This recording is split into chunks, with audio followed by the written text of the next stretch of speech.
यहाँ देखो हल्ला नहीं करना।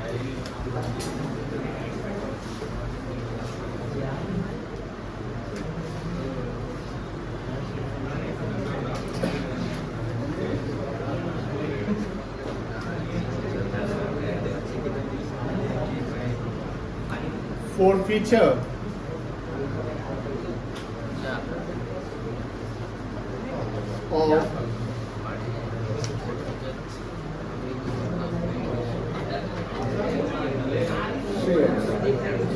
ये हुआ अल्लाह ने कहा प्लीज देखो यहाँ पे ध्यान से। जैसे मान लो ए अल्लाह नहीं, यहाँ ध्यान देना, अभी लिखना मत, सब यहाँ ध्यान दो।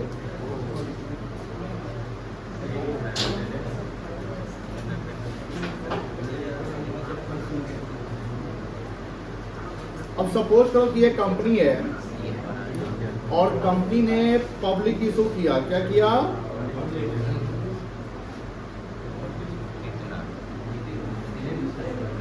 ए लिमिटेड। और ये जो पब्लिक इशू कर रहा है कंपनी 1 लाख शेयर कर रहा है,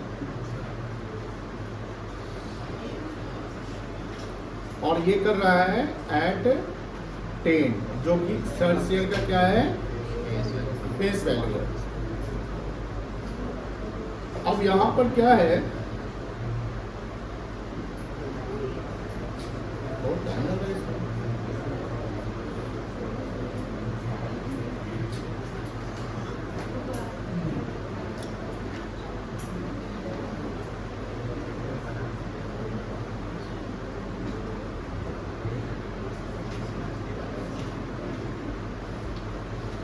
यहां पब्लिक है,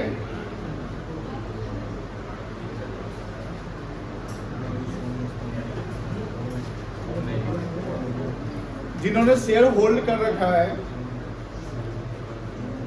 A B C D E F G H I J K L. Share का जो फेस 10 है वो पैसा कैसे आएगा?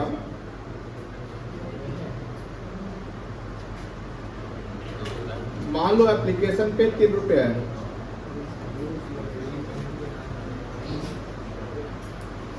अलॉटमेंट पे 2 रुपया है, फर्स्ट कॉल पे 3 रुपया है,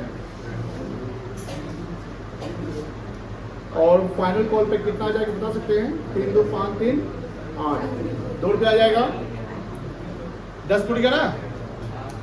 अब यहां पर क्या है? आई नाम का शेयर होल्डर है जिसमें 1000 शेयर्स होल्ड कर लिया। जे नाम का शेयर होल्डर है जिसने 1500 शेयर होल्ड किया है, और सबका पता नहीं। और ये क्या किया है? पेड किया है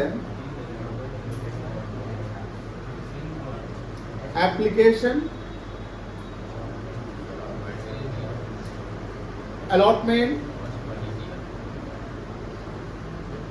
और फर्स्ट कॉल। जो जे है इसने पेड किया है एप्लीकेशन एंड अलॉटमेंट। ध्यान से देखिएगा, यानी आई जो है कहां पर फेल हो रहा है पैसा देने में? Final call. इसको क्या बोलेंगे? अनपेड बोलेंगे ना। जो अनपेड किस पे होगा? आपका फाइनल कॉल पे। और इस अनपेड का दूसरा नाम क्या है?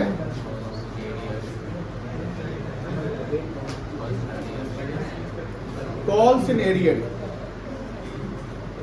मुझे बता सकते हैं कितना कॉल्स इन एरियर होगा? कितना शेयर है?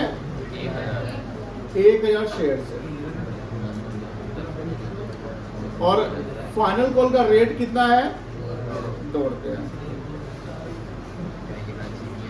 टोटल एरियर हो जाएगा 2000 रुपया, जो कि आई ने पेड नहीं किया है।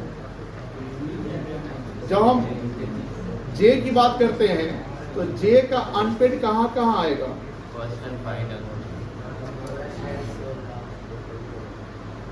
फर्स्ट कॉल पे 1500 गुने 3 रुपया और फाइनल कॉल पे 1500 गुने 2 रुपया। ये आ जाएगा 4500, ये आ जाएगा 3000। टोटल कितना जाएगा? 7000। यहाँ पर हो क्या रहा है कि कंपनी जो है सारे शेयरहोल्डर से पैसा फाइनल कॉल तक मंगवा रही है।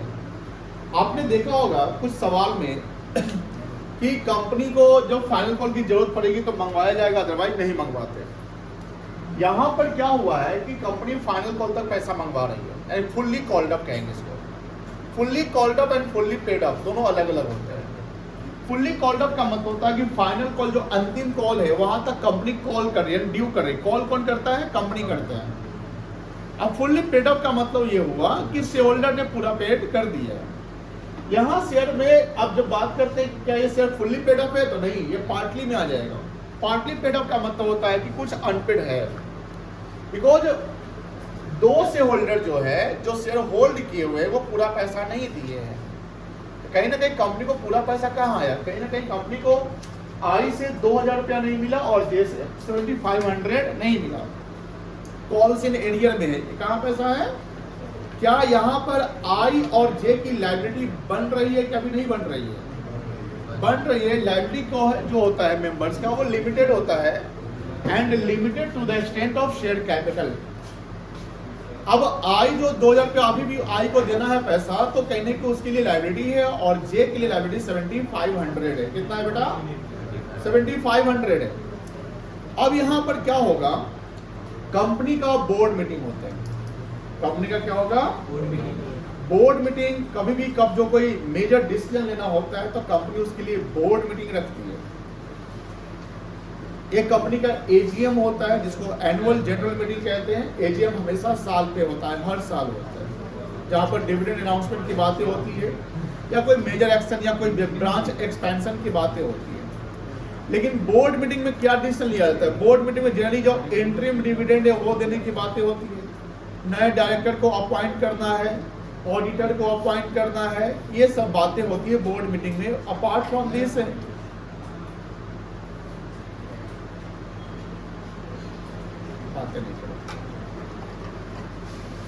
अपार्ट फ्रॉम दिस कंपनी में अगर कोई शेयर होल्डर जो पैसा पूरा नहीं दिए हैं, जिनका अनपेड है, कंपनी उसके नोटिस भेजने का काम करती है।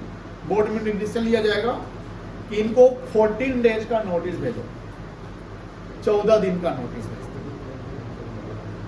एमसीक्यू पूछ सकता है कि जब कंपनी में कोई शेयर होल्डर का पैसा फुल्ली पेड नहीं हुआ है, अनपेड है, तो कंपनी उससे पैसा मांगने के लिए क्या करेगी? तो 14 डेज क्लियर नोटिस भेजते हैं। 14 डेज क्लियर नोटिस का मतलब होता है कि जिस दिन हम भेज रहे हैं वो डेट काउंट नहीं होगा। सपोज करते हैं कि आज है 21 अगस्त है और आज अगर आपको नोटिस गया है तो date 21 August is not countable in 14 days. 22 तारीख से हम 14 दिन काउंट करेंगे। और ये जो 14 दिन होता है, ये 14 दिन में आपको as a shareholder respond करना है। क्या करना है? रिस्पॉन्ड करना है, रिप्लाई करना होता है, जिसमें हम यहाँ पर शेयर होल्डर की एक लाइब्रेरी बनती है कि कंपनी का नोटिस आया। सर नोटिस कैसे आएगा? पहले जो था वो मेल आया, रजिस्टर्ड लेटर से आता था, आपके रजिस्टर्ड ऑफिस से आता था। आजकल वो पेपर वर्क नहीं होता है, रजिस्टर्ड ऑफिस से आपका नहीं आएगा, आपको मेल आता है। क्या आता है? मेल आता है या आपको मैसेज आएगा। आजकल यही सिस्टम हो गया है आपको मैसेज सेंड करने का। तो कंपनी का जो मेल आएगा उसमें 14 डेज के अंदर में एज ए शेयर होल्डर आपको उसका पेमेंट कर देना है। पेमेंट कर दिए तो कोई दिक्कत नहीं है। बट कंपनी में अगर एरियर तो पहले कंपनी पैसा मांगने का काम करेगी, भैया पैसा दे दीजिए, आपका ड्यू बना हुआ है। अगर वो 14 डेज क्लियर नोटिस में किसी शेयर होल्डर का रिस्पॉन्ड नहीं जाता है, वो रिप्लाई नहीं कर पाता, किसी भी कारण से, हो सकता है शेयर होल्डर मर गया, शेयर होल्डर दिवालिया हो गया, या शेयर होल्डर के पास पैसे नहीं है, या शेयर होल्डर नहीं चाहता आप इन्वेस्ट करें, उसके बाद एक और बोर्ड मीटिंग होगा। अब देखिए बोर्ड मीटिंग के लिए वो पार्टिकुलर शेयर होल्डर के लिए बोर्ड मीटिंग होगा ऐसा नहीं है। कंपनी में हजारों शेयर होल्डर होते हैं, एक शेयर होल्डर नहीं होता, हजारों शेयर होल्डर होते हैं। तो कंपनी में फिर एक बोर्ड मीटिंग और होगी और उसमें फिर एक 14 डेज का वार्निंग नोटिस, यानी हम समझ लो कि फाइनल नोटिस आपको भेजा जाएगा। 2 नोटिस भेजा जाता है। वो फाइनल नोटिस भेजा जाएगा जिसमें आपको वार्न किया जाएगा कि इस 14 दिन के अंदर अगर आपका पैसा नहीं आया तो आपने जो पैसा ऑलरेडी पेड कर रखा है पहले से, जो शेयर हमने आपको अलॉट कर रखा है, बिकॉज अभी जो शेयर किसके पास है, आई के पास है, कंपनी के पास पैसा है, शेयर आई के पास है। तो वो कंपनी बोर्ड मीटिंग में एक वार्निंग मैसेज भेजेगी कि अगर आपका पैसा नहीं आता है तो आपके शेयर को फोरफिट कर दिया जाएगा। फोरफिट इन द सेंस जब्त कर दिया जाएगा, यानी शेयर होल्डर का एक रजिस्टर मेंटेन होता है जिसमें आई का नाम लिखा होगा, जे का नाम लिखा होगा। उस आई का नाम और जे का नाम शेयर होल्डर रजिस्टर से काट दिया जाएगा और जो शेयर्स है वो कंपनी को फिर से कंपनी के पास आ जाएगा, शेयर होल्डर के नाम से खत्म हो जाएगा। जहां शेयर होल्डर अपना जो पैसा पेड कर चुका है, ओनरशिप जो शेयर होल्डर को मिल चुका था, वो ओनरशिप शेयर होल्डर लूज कर जाएगा बिकॉज उसका शेयर जब्त हो गया है। और ये शेयर होल्डर के लिए लॉस है बिकॉज आपने जो पैसा यहां पेड कर रखा है ये पैसा गया। आपने जो पैसा पेड कर रखा है वो पैसा आपका जब्त हो गया, शेयर भी नहीं रहा और आपको पैसा रिफंड नहीं होगा, मतलब नो रिफंड की पॉलिसी यहां पर। ये कंपनी के लिए डबल बेनिफिट होता है। सर डबल बेनिफिट कैसे होता है? कंपनी को शेयर भी मिल गए और जो उस शेयर पे पैसा और जो ऑलरेडी पेड जितना पैसा आया है वो भी कंपनी को मिल गया। उसके बाद कंपनी जो शेयर कंपनी को आ गया वो किसी दूसरे इन्वेस्टर को कंपनी वो शेयर को री इशू कर सकती है। री का मतलब होता अगेन। आपको पता है सेक्शन 53 कहता है कंपनी जो न्यूली फॉर्म कंपनी होती है वो शेयर को डिस्काउंट पे इशू नहीं कर सकती है। शेयर इशू होने के 2 मोड हैं, शेयर इशूड एट पार और issued at premium. Company can't issue share at discount, but company अपने एग्जिस्टिंग शेयर होल्डर को जब राइट इशू करेगी तो डिस्काउंट कर सकती है। अपने एम्प्लॉय को शेयर इशू करेगी तो डिस्काउंट इशू कर सकती है। वो फ्रेश शेयर नहीं होता है। लेकिन जब बात होती है कि जो फोरफिटेड शेयर कंपनी के पास आ गया है और फोरफिटेड शेयर को कंपनी री इशू कर रही है दूसरे इन्वेस्टर्स को, तो वहां पर वो शेयर फ्रेश शेयर नहीं कहलाएगा, वो सेकेंड हैंड शेयर हो चुका है। बिकॉज कंपनी ने शेयर इशू किया तो शेयर होल्डर के पास गया, शेयर होल्डर फेल हो गया, वो शेयर कंपनी के पास आ गया, वो शेयर सेकेंड हैंड हो चुका है। उस शेयर को कंपनी क्या करेगी, री इशू जब दूसरे इन्वेस्टर को करेगी तो कंपनी के पास 3 ऑप्शन है री इशू करने के लिए। Forfeited share can be reissued at par, forfeited share can be reissued at premium और forfeited share can be reissued at discount also. But यहां बात है कि डिस्काउंट का रेट कितना होगा। जैसे प्रीमियम का कोई रेट नहीं होता है, प्रीमियम अनलिमिटेड होता है, कुछ भी हो सकता है, बट डिस्काउंट कुछ भी हो सकता है, ऐसा नहीं है। डिस्काउंट का रेट अगर मैक्सिमम की बात करते हैं, मिनिमम तो कुछ भी हो सकता है, नहीं भी हो सकता है, बट मैक्सिमम की जब बात करते हैं तो मैक्सिमम डिस्काउंट आप उतना ही देंगे जितना आपको पैसा मिल चुका है, क्योंकि that was your benefit. If company reissue forfeited share at discount, that discount is the expenses or loss for the company, because company को पैसा कम मिलने वाला है। तो कंपनी को कितना पैसा कम मिल सकता है या कंपनी कितना लॉस सह सकती है, उतना ही लॉस सह सकती है जितना कंपनी को यहाँ बेनिफिट हो चुका है। सपोज करिए यहाँ रेट था कितना एप्लीकेशन का, 3 रुपया अलॉटमेंट का, और फर्स्ट कॉल का कितना टोटल हो गया 8। ये पेड अप कंपनी के लिए कितना है 8 रुपया, यानी कंपनी को कितना मिला है। तो मैक्सिमम डिस्काउंट आई के केस में, मैक्सिमम डिस्काउंट आई के केस में कितना हो सकता है 8 रुपया हो सकता है। अगर कंपनी नॉट पे डिस्काउंट दे रही है तो कंपनी को 1 ही रुपया ना मिलेगा शेयर पे, बट कंपनी को अभी भी कितना चाहिए था, फाइनल कॉल का 2 रुपया चाहिए था ना, यहाँ तो कंपनी को लॉस हो गया, इसलिए मैक्सिमम डिस्काउंट कितना होना चाहिए, जितना ऑलरेडी पेड हो चुका था पुराने शेयर होल्डर से। मैक्सिमम सर, मिनिमम 7, 6, 5, 4, 3, 2, 1 कुछ भी हो सकता है, नहीं भी हो सकता है, क्योंकि रीइश्यू शेयर कैसे हो सकता है, 3 तरीके से, एट पार, एट प्रीमियम और एट डिस्काउंट। कंपनी को नुकसान कब होगा, जब कंपनी शेयर डिस्काउंट पे इशू कर रही है। पार पे इशू कर रही है तो कंपनी को तो वहां पूरा 10 का 10 मिल जाएगा ना, और यहां बेनिफिट ही तो है ही। प्रीमियम पे रीइशू करने का मतलब कि 10 का 12, 15, 20 जो भी है एक्स्ट्रा ही मिल रहा है, वहां भी बेनिफिट हो रहा है, प्लस इधर भी बेनिफिट कंपनी को हो गया। तो कंपनी को डिस्काउंट पे ही लॉस होगा, बट डिस्काउंट का मैक्सिमम रेट कितना चाहिए, जितना ऑलरेडी पेड हो चुका है उस शेयर पे, वो कोई दिक्कत नहीं है। जे के केस में हम जब जाते हैं, जे ने पेड किया एप्लीकेशन एंड अलॉटमेंट, तो यहाँ पर जे ने पेड किया है 5 रुपया, तो जे के केस में मैक्सिमम डिस्काउंट कितना होगा, 5 हो सकता है, 6 नहीं होगा सर, 4 हो सकता है, यस, 3 हो सकता है, यस, 5 हो सकता है, यस, 6 नहीं हो सकता, 7 नहीं हो सकता, 10 नहीं हो सकता, कोई दिक्कत नहीं है। तो फॉरफीचर का क्या कहानी है, जहां पर कंपनी शेयर जब फॉरफिट करेगी, तो शेयर होल्डर जो ऑलरेडी पहले वाले थे, कंपनी उस शेयर को कैंसिल करेगी। क्या करेगी, कैंसिल। मुझे बताइए, अनपेड का मतलब पैसा नहीं आया, जो हम लोग जब हम रिसीव का एंट्री करते हैं उस समय होती है, बट रिसीव से पहले किस चीज का एंट्री होता है, ड्यू का होता है।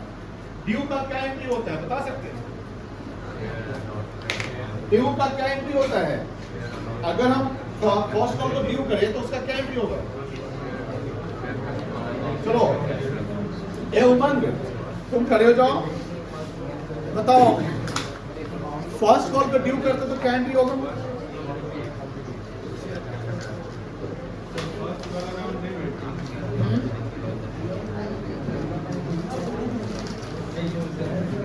बोलो,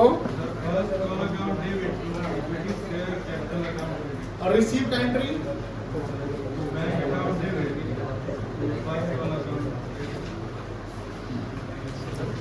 तो हमने देखो ध्यान से,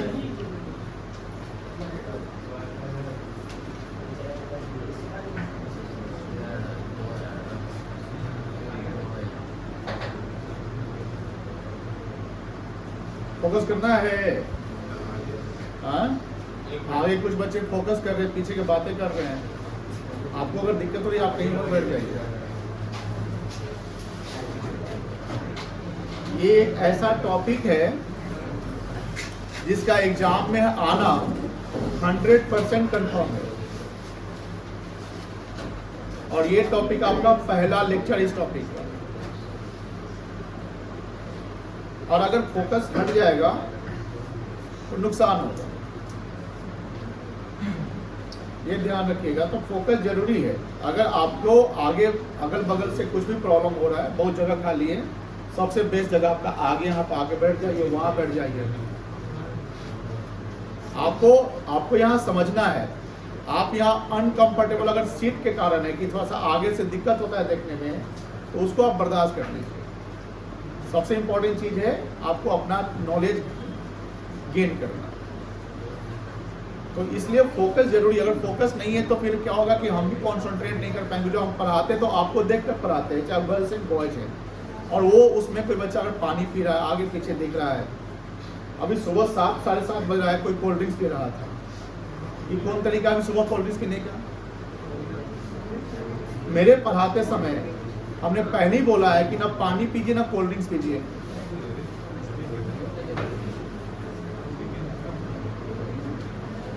वो हमने बताया पहले भी है, लेकिन आप उसको फॉलो नहीं करते। प्यास लगा हुआ, पहले बैच होने से पहले पी लेते ना आप,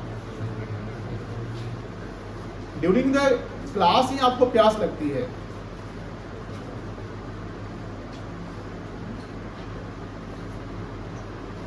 हाँ, ड्यूरिंग द क्लास ही प्यास लगती है आप लोगों को। चलिए पहले इसको नोट डाउन करिए इतना, फिर आगे हम लोग करेंगे।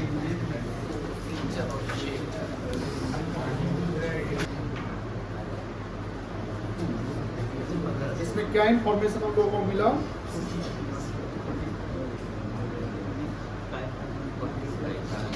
अमाउंट ड्यू टू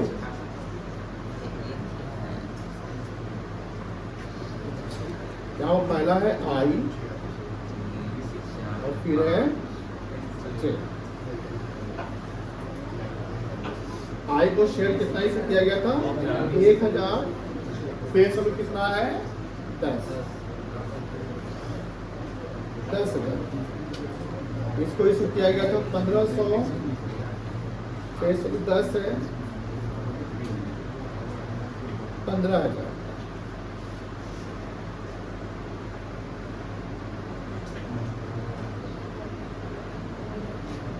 फिर पेड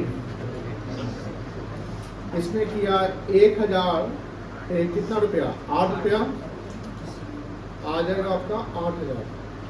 और उसके किया 15,000 पे कितना रुपया बेटा 75, 5 रुपया 7500। इसका अनपेड कहलाएगा 2000। कैसे आया 1000 गुने 2। इसका आ जाएगा अनपेड 7500, 1500 गुने 3 प्लस 2। कोई दिक्कत नहीं है, ये क्लियर है।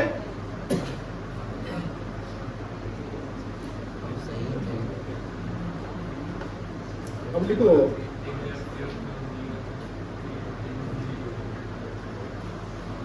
Meaning of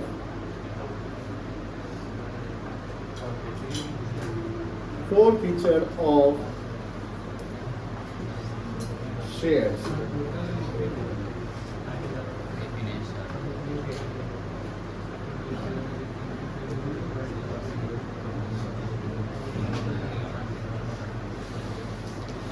Forfeiture means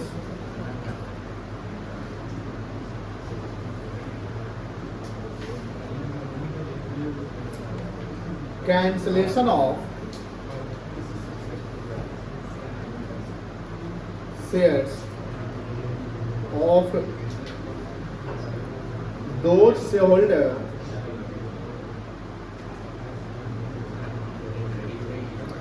who fails to pay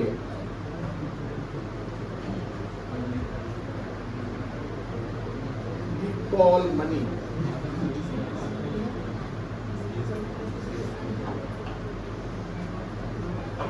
Company at its board meeting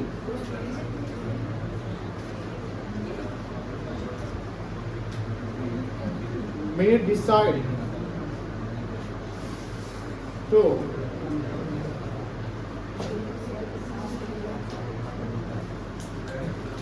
forfeit the share by giving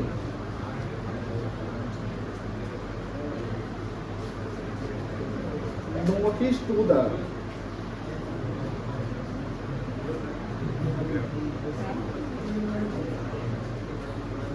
shareholders।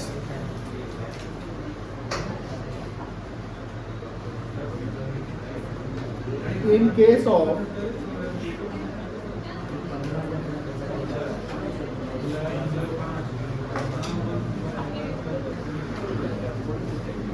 forfeiture of shares,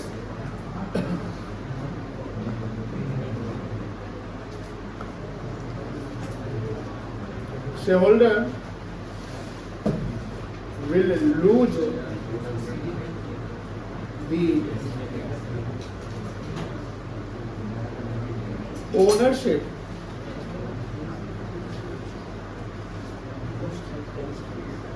on shares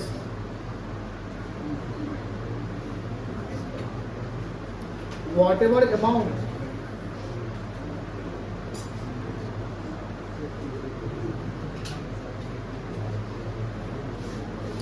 paid by shareholder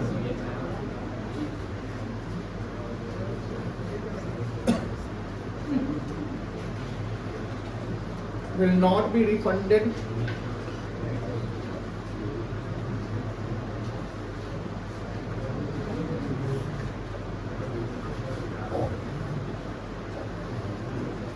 forfeited share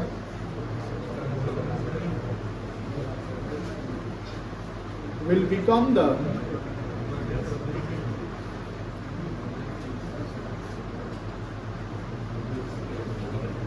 shares of company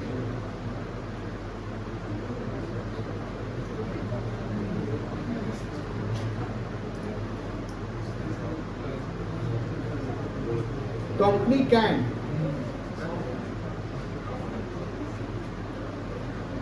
reissue the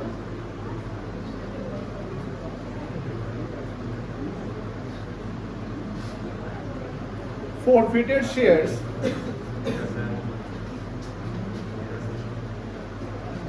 to other investors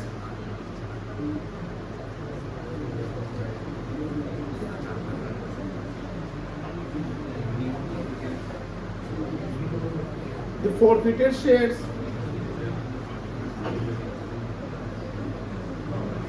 can be reissued at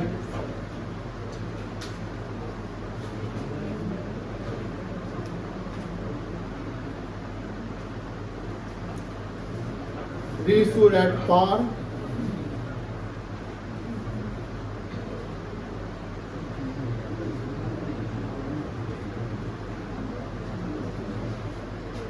reissued at premium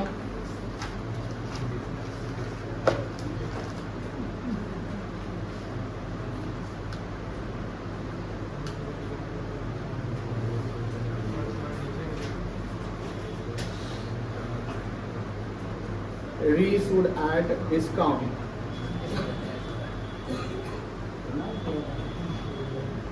par का मतलब हुआ at face value